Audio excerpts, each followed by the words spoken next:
Hello guys, Assalamualaikum warahmatullahi wabarakatuh. Selamat datang ke channel Up The Chels. Alright guys, untuk video kali ni aku nak share dengan korang latest news pasal Chelsea. Antaranya adalah ada ex-player Chelsea yang terlibat dalam gempa bumi yang berlaku semalam di Turki. So sebelum aku nak teruskan, aku just nak ucapkan takziah kepada rakyat Turki. Tak silap aku berlaku dekat area, aku tak sure kat area mana. Dan yang agak teruk 7.8 magnitude. So aku ucapkan takziah kepada mana yang kehilangan keluarga dan mana yang masih belum ditemui. Aku mengharapkan semuanya okey. So sama-sama kita doakan semuanya baik-baik saja dekat sana.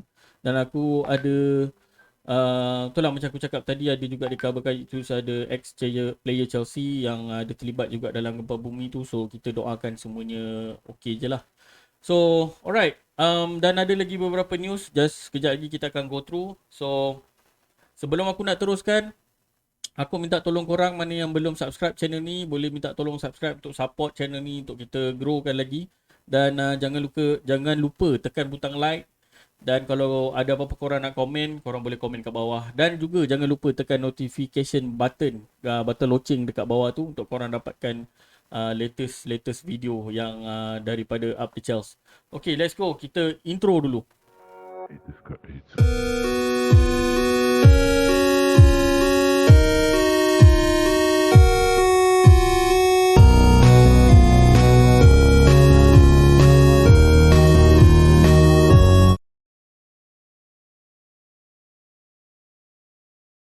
Alright guys. Sorry sebelum aku tukar, sekejap aku nak tukar video display capture ni jap.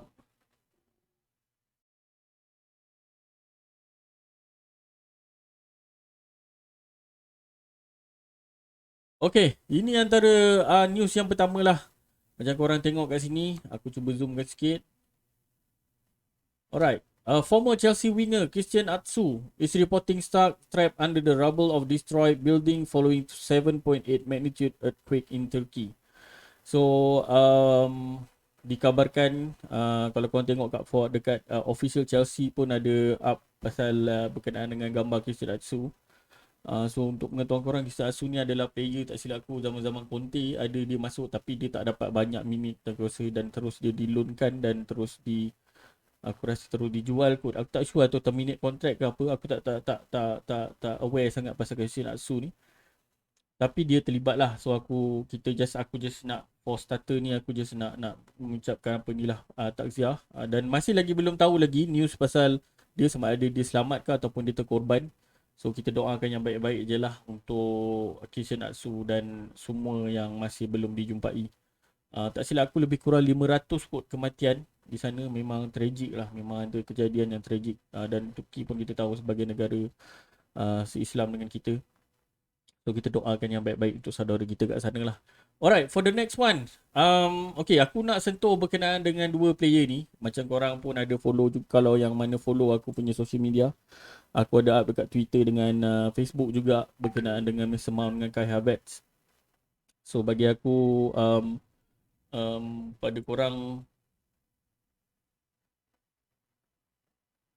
um, bagi aku, based on dia orang punya performance, especially on lawan Fulham hari tu, memang memang antara player yang teruk juga di bash masa lepas daripada game tu. Kalau korang nampak pun performance Kai Havertz, Mason Mount memang, dan juga Gallagher tak dapat orang kata performance yang baik dalam dalam game-game dia orang yang lepas, even though walaupun bukannya hanya pada Fulham je. Okay, aku just nak bagi tahu je lah, kalau based on pada news-news Twitter yang aku jumpa sebelum ni, berkenaan dengan Mason Mount especially, dan tak, aku rasa benda tu cerita pasal Mount. Mason Mount ni, kau boleh katakan sampai satu tahap aku dapat rasa mungkin dia ada faktor-faktor burn out juga. Dan juga aku tak pasti adakah because of dia selalu sangat diturunkan menyebabkan performance dia drop. That is one of the reason, antara orang kata topik-topik yang dibahaskan oleh fanbase Chelsea lah berkenaan dengan apa ni, Mason Mount ni. So bagi aku sudah tiba masanya kot untuk dia direhatkan. Especially aku memang sangat-sangat nak tengok bila lawan West Ham, Mason Mount dengan Kai Havertz ni di-bench kan. Sebab aku tak nak tengok dia masih lagi, dia orang ni masih lagi dikekalkan dalam first 11. Dan aku rasa memang they don't deserve to be on that first 11. Sebab kalau kita tengok kan, ya mungkin game lawan Fulham aku boleh faham. Mungkin Potter masih nak tengok, macam aku cakap dalam aku punya social media sebelum ni, aku punya Instagram. Mungkin Potter nak tengok adakah Mason Mount, Kai Havertz ni boleh kata jam well dengan Enzo di bahagian midfielder. Macam korang tengok pun memang adanya Mount, adanya Gallagher di number 8, which is Enzo bermain di number 6. Kita tak nampak full potential daripada Enzo. Dan ya, dia Enzo bermain baik as a number 6. Sebenarnya kita tengok macam banyak pun antara forward passing yang dia buat dan banyak take on dia buat. So bagi aku is a good things. Tapi aku lebih prefer Enzo bermain di number 8, which is dia boleh lebih ke depan lagi dan boleh nampak full potential dia daripada segi kreativiti dia, macam mana untuk dia bawa bola ke opponent punya penalty box, which is dan untuk orang kata pancing bola ataupun bagi bola ke bahagian forward kita. So aku nak Enzo berada di kedudukan dia yang betul. Dan mungkin kita boleh nak main double pivot, which is kemungkinan aku harapkan Kovacic akan main balik for the next game, which is Kovacic is not a very good orang kata performance, walaupun, tapi aku rasa he is the best option. Dan mungkin kalau Zakaria boleh main for the game lawan West Ham nanti Sabtu ni, aku really look forward. Dan aku tak nak Mason Mount dan Gallagher lagi berada di hadapan Enzo. Dan aku hanya nak perlukan, ya boleh main 3 midfielder, cuma aku rasa kena ada a good player bermain bersama dengan Enzo. Kalau kau tengok pun kadang-kadang um, dengan ada masa kita lawan Fulham hari tu pun, Mount dengan Gallagher macam terlalu ke depan sangat dan memberi kelompongan di bahagian midfielder, which is sebenarnya number 8 adalah digunakan sebagai orang kata penghubung antara bahagian defensive midfielder ataupun defensif untuk connect bola ke hadapan. Tetapi kau tengok Mason Mount dan Gallagher terlalu berada di hadapan dan agak sukar untuk Enzo untuk tembus. Sebab kalau tengok pun Enzo pun antara player yang di-isolate juga selain daripada Mudryk. Dan Mason Mount yang paling ketara adalah Mason Mount lebih kepada ke belah kiri, ke arah Mudryk, membawa player opponent untuk crowded di kawasan kiri dan membuatkan Mudryk isolated. Mudryk di orang kata di mark dah lah, dia Mudryk tu di markkan oleh memang bahagian right back daripada Fulham. Dan at the same time Mount bawa dan player yang mark Mount ni dah menambahkan orang kata crowded di bahagian kiri Chelsea. So itu yang membuatkan Mudryk tak begitu perform. Dan at the same time pun dikabarkan dia mengalami orang kata demam, flu. So dia mungkin itu antara salah satu sebab juga dia tak beberapa nak perform. Memang kita tak nampak Mudryk masa first half tu. Tapi itulah, aku just nak mention berkenaan dengan ni. Aku mula nak mempersoalkan berkenaan dengan Potter punya orang kata tactical, dan kenapa line first call up player dia boleh patut dipertikaikan juga, kenapa dia meletakkan masih. Tapi tak apa, aku rasa mungkin Fulham ni boleh dimaafkan. Mungkin disebabkan kita tak cukup player dan player tu je yang boleh ada. Dan aku mengharapkan West Ham, aku rasa kemungkinan Kovacic boleh main. Dan aku mengharapkan, please, kalau tak ada pun mungkin boleh letakkan Chukwuemeka berada di hadapan di number 8, atau main double pivot dengan apa ni, double pivot dengan Enzo. Dan mungkin kalau masih lagi nak menggunakan 3 midfielder di bahagian tengah, mungkin boleh letakkan Enzo ataupun Chukwuemeka. Dan kalau Ruben Loftus-Cheek boleh main lagi, boleh tak. Tapi aku tak nak lihat lagi Mason Mount dengan Gallagher di bahagian midfielder, sebab aku rasa benda tu memang sangat-sangat tak function. Untuk Kai Havertz, kalau Kai Havertz aku rasa mungkin lah, sebab kalau kita tengok pun memang for the past few games memang nampak Havertz memang tak perform. Kadang-kadang bila dia dapat pun performance dia, tetapi dia tak konsisten. Aku just mungkin dengan kedatangannya João Felix masa lawan West Ham nanti, aku mungkin kalau Potter masih meletakkan Kai Havertz, aku rasa okey. Mungkin aku 50-50 dan aku mengharapkan Kai Havertz kalau main dengan Joao Felix, aku nak nampak Kai Havertz menyerlah game ni. Game lawan West Ham nanti. Tu je aku nak. Kalau dia masih lagi, Kai Havertz masih lagi tak perform, walaupun ada Joao Felix dekat bawah belakang dia, dan aku rasa that's it. That's enough for Kai Havertz. Aku rasa dah tak ada lagi tempat dia untuk dia, dan aku lagi rela untuk tengok David Datro Fofana main kat as a striker daripada masih menggunakan Kai Havertz dia. Kalau dia tak function bila diturunkan bermain di hadapan Joao Felix. So tu je aku nak untuk yang aku boleh point out berkenaan dua player ni yang memang lepas lawan Fulham tu memang kau keluar lagi cerita pasal dia orang. Memang betul pun dia orang memang tak perform. Memang kalau kau tengok pernah review aku dengan Arif hari tu pun memang aku mention pasal benda ni.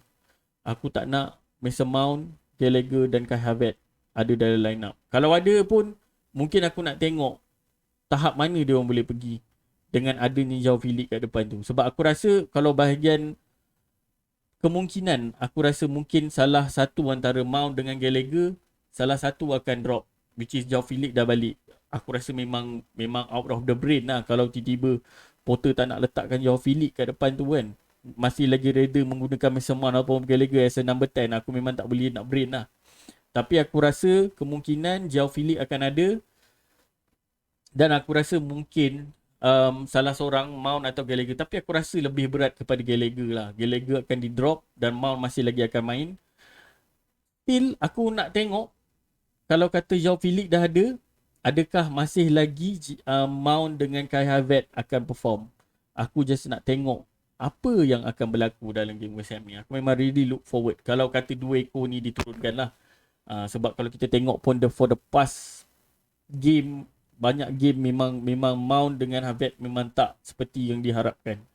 So tu yang aku boleh mention berkenaan dengan dua player ni lah. Okay, kita go to the next one.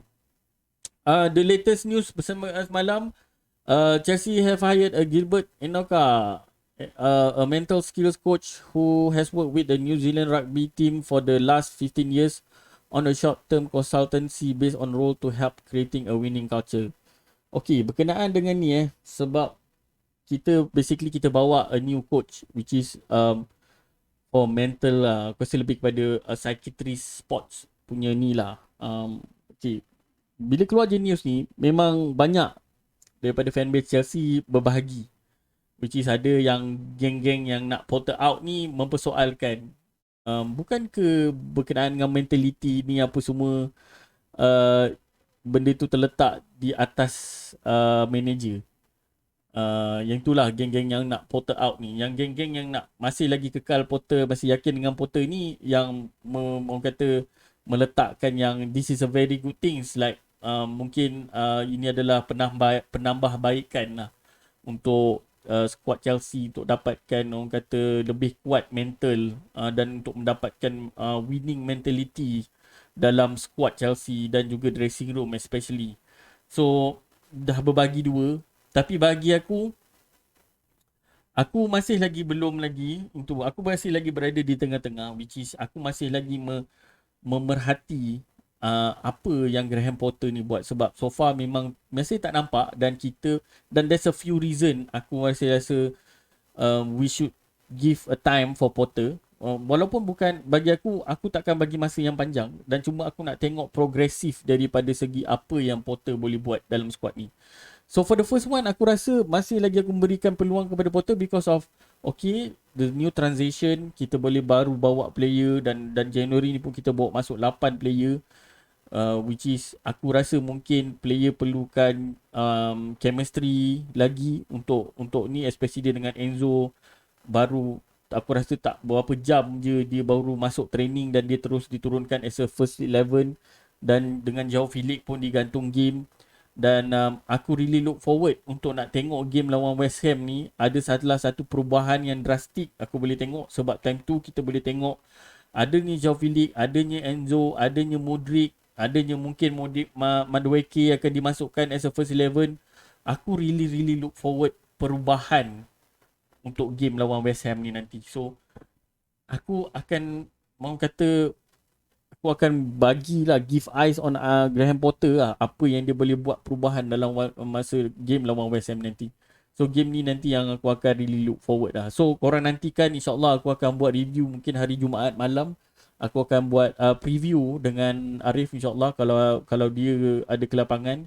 Kita akan buat possible line up dan apakah yang akan kita boleh buat, orang kata, perbincangan apa yang patut Graham Potter buat dan apa yang tak patut, dan insyaAllah aku akan buat video tu.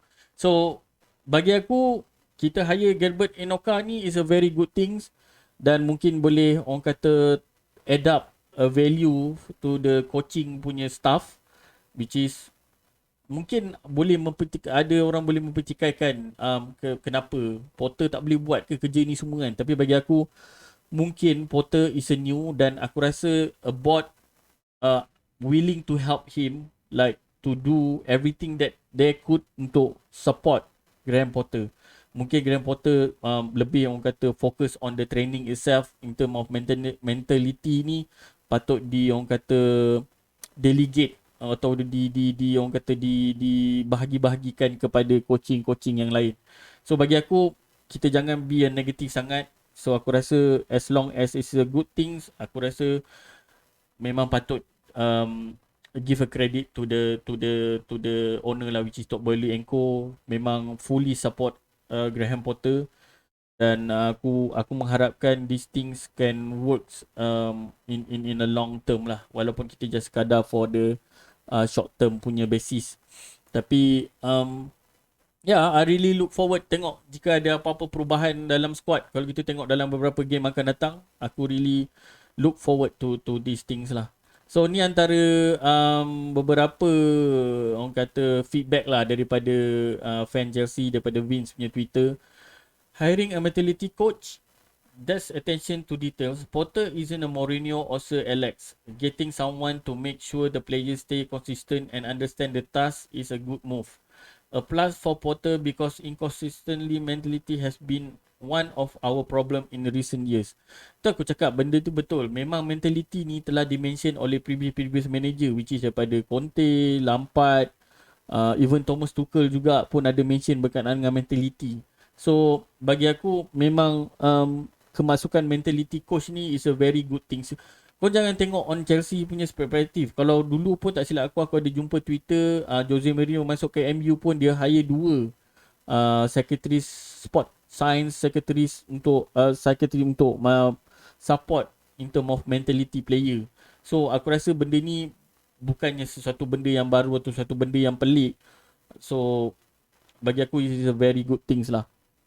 So tambahan lagi, so sport science in United States is on a different level. See how it works here, but I'm optimistic. So basically, memang sport science dekat university is memang dia orang university dekat, kalau korang faham kat US, dia orang punya sport punya ni memang totally different. Teknologi sports dia orang memang different. So aku rasa this is one of the intention of Todd Boehly nak cuba bawa masuk dalam Chelsea as bagi, orang kata, boost up to follow the level dekat US punya sports science dia orang kat sana lah. So aku anggap benda ni adalah satu benda yang positif lah. So kita go to the next news berkenaan dengan injury. Wesley Fofana return to Chelsea first team full training today, which is malam, which is a very good things. There's a new player yang injury dah coming in. So aku sangat happy dengan news ni. So basically depth untuk defensive aku rasa semakin baik, which is Fofana dah coming back. Dan even though kalau kita tengok game sebelum ni pun Reece James baru baik, dan dia pun dah diturunkan as a first 11 walaupun bermain lebih kurang dalam 60 minit macam tu. Tapi ya, kita masih lagi nampak Reece James macam berhati-hati, ataupun mungkin dia a little bit rusty lepas baik daripada injury. So kita hopefully lawan West Ham dia akan boleh main untuk full game, dan kita boleh tengok apakah perubahan yang Reece James boleh buat. Dan sama juga on the left side, aku really look forward untuk Ben Chilwell main balik. So aku nak sangat Chilwell main balik untuk dapatkan momentum dia. Dan walaupun kita tahu dia lepas ACL dia masih tak dapat into dia punya performance yang sebelum ni. Tapi aku nakkan Chilwell dapat minit yang lebih untuk supaya dia dapat gain dia punya confidence balik lah. So this is a good news. Fofana dah balik full training. So kita tengok apa yang berlaku. Walaupun di bahagian tengah tu aku rasa dah cukup solid. Thiago Silva dengan Badiashile hopefully dikekalkan as a, orang kata, as for right now, sampai as long as in case of anything happen lah. Mungkin kalau Fofana boleh try untuk pair up dengan Fofana boleh pair up dengan Badiashile maybe, untuk orang kata merehatkan sedikit Thiago Silva yang boleh dikatakan almost every game dia main for the past the start daripada awal season tadi tu. So tapi aku rasa better kekalkan Thiago Silva. In case of Thiago Silva tak ada apa-apa isu, Badiashile tak ada isu, aku rasa mungkin Wesley Fofana boleh put on the standby list lah in case of anything happen lah kalau lawan West Ham nanti. So we go to the next one. Berkenaan dengan Thiago Silva, Chelsea are progressing in talk with Thiago Silva to extend the contract for one more season, valid until June 2024. Discussing ongoing, waiting for the green light. Ni daripada Fabrizio Romano. So bagi aku, memang he deserve. Dia memang patut dikekalkan, patut disambung kontrak. Dan of course, kalau bagi gaji dia lebih, aku rasa dia deserve to have that kind of amount of money.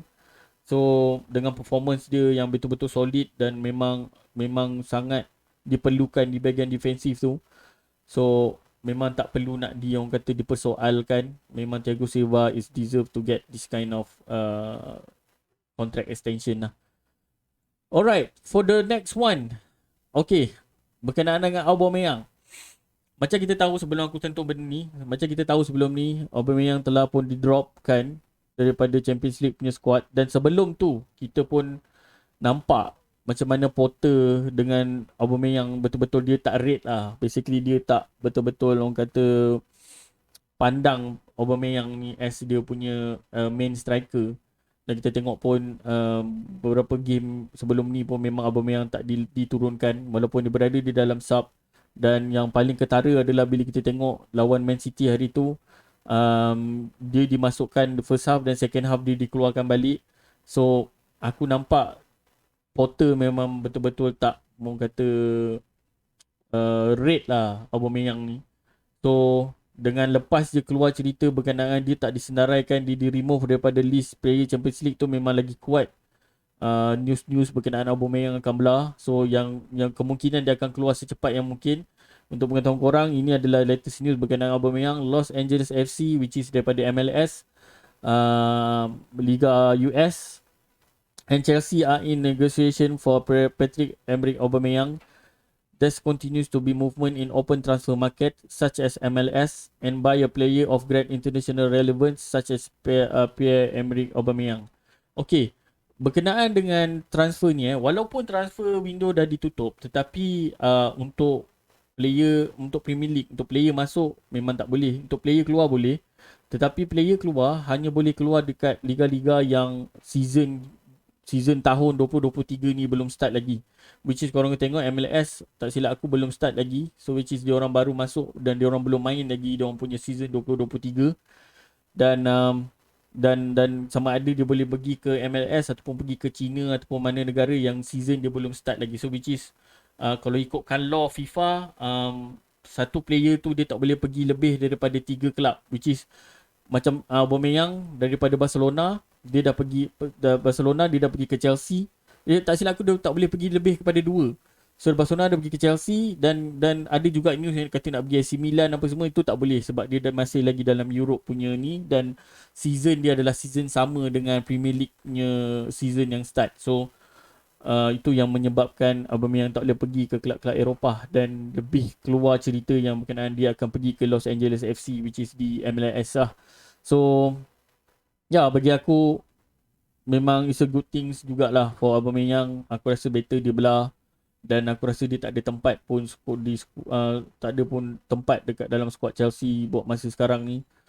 Dan aku rasa memang kesian jugalah dengan apa yang berlaku dekat Auba ni sebab yalah dia masuk because of Tuchel and then suddenly berapa bulan lepas tu dia Tuchel dipecat dan tinggal dia terkutang-kanting seorang-seorang. So aku rasa memang agak menyedihkannya jugalah untuk Auba ni. Dan aku harapkan yalah kalau kata as early he can go, tak payah tunggu sampai sama pun, aku rasa better dia pergi lebih awal lagi, which is pergi ke MLS untuk yelah dia meneruskan career dia. Dan yelah dia pun dah tua kan, so aku rasa maybe one of the reason juga yang Potter tak rate dia lah because of that. So yeah, kita tengoklah apa yang akan berlaku. Alright, for the last one, ini adalah antara berita yang tergempar juga semalam. Aku just nak share dengan korang, memang tak relate dengan Chelsea, ni relate berkenaan dengan Manchester City. Manchester City has been charged by the Premier League with a number of alleged breaches of the Premier League rules. A Premier League statement confirmed Manchester City FC has been referred to a commission. So, lagi daripada Ben Jacob, the charge have extensive varied over a cover period of between 2009, 2010 until 2017 until 2018. The Premier League side breach of the rule E3, E4, E11, and E12, which relate to the submission of accounts, sponsorship revenue, and third-party transaction have been questioned.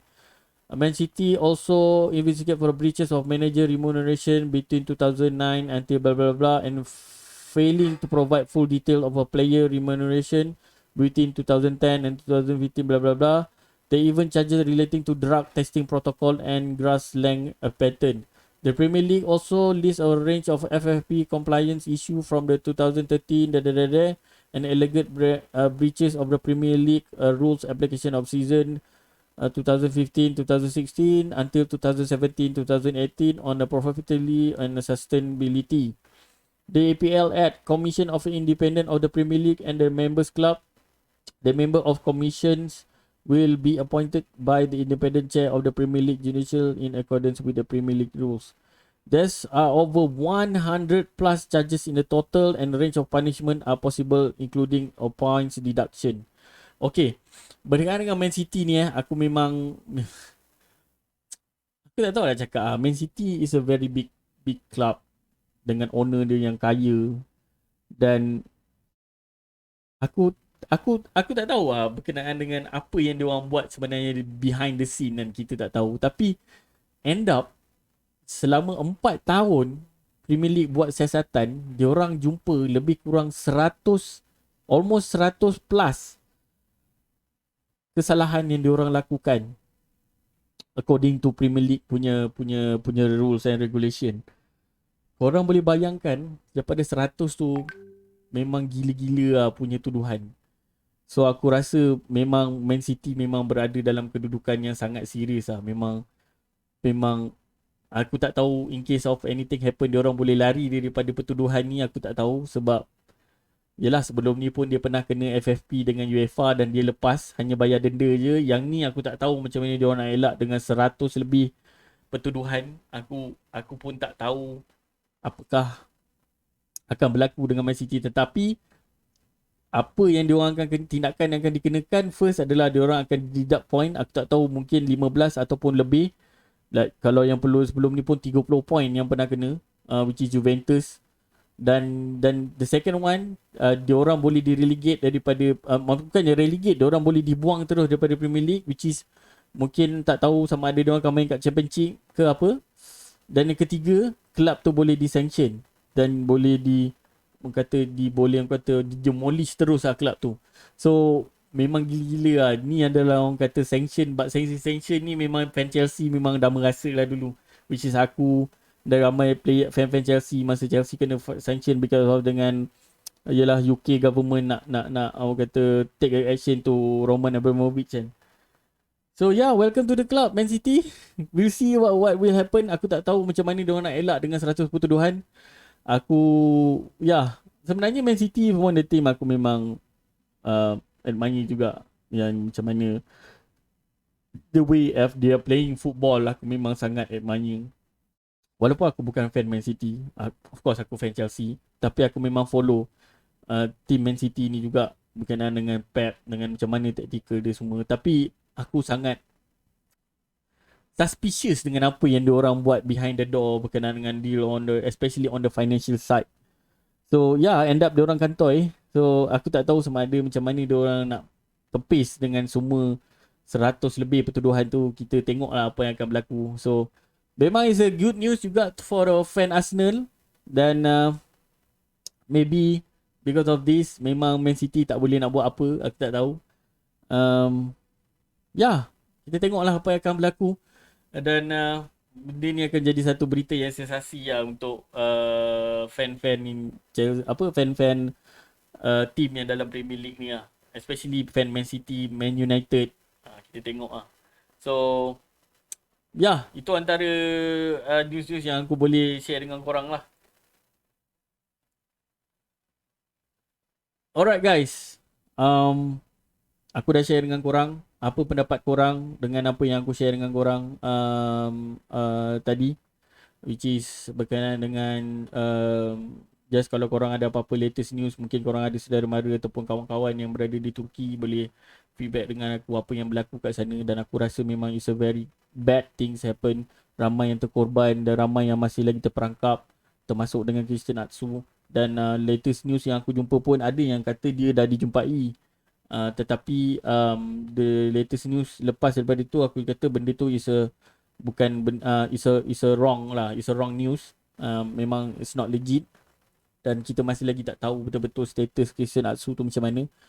Dan berkenaan dengan new hiring mental coach, korang rasa macam mana? Patut tak ada ataupun benda ni sekadar tak apa-apa tah daripada owner? Dan adakah benda ni menunjukkan yang Potter is not a very good manager? It's time for Potter out? Maybe. Korang rasa macam mana?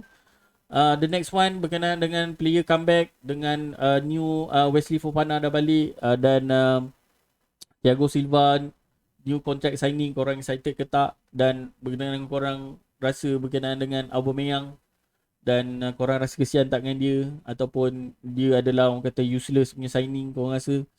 Dan ya, berkenaan dengan Man City, apa pendapat korang?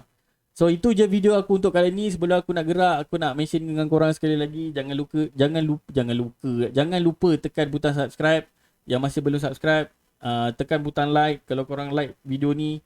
Dan kalau ada apa-apa yang aku cakap tadi, korang ada nak komen, korang nak tambah, korang just boleh komen je kat bawah. Aku akan reply as soon as possible. Dan ya, aku really look forward mana yang geng-geng yang dah komen-komen. Kalau korang nak join aku dalam live stream, kita boleh sembang lagi dengan aku, Arif, dan mungkin dengan korang-korang lagi. Aku really look forward. Korang boleh DM aku dan aku boleh send link dekat korang. Dan kita boleh sembang-sembang dalam StreamYard, sembang-sembang pasal Chelsea. Banyak topik-topik yang aku akan open dengan korang. Kita discuss sama-sama dan kita cuba buka minda kita dengan apa yang kita as a fan punya expectation dan apa yang as a fan kita boleh terima dengan apa yang mendatang untuk Chelsea. So itu je daripada aku. Aku gerak dulu, jaga diri, jaga family. Assalamualaikum, up the Chelsea.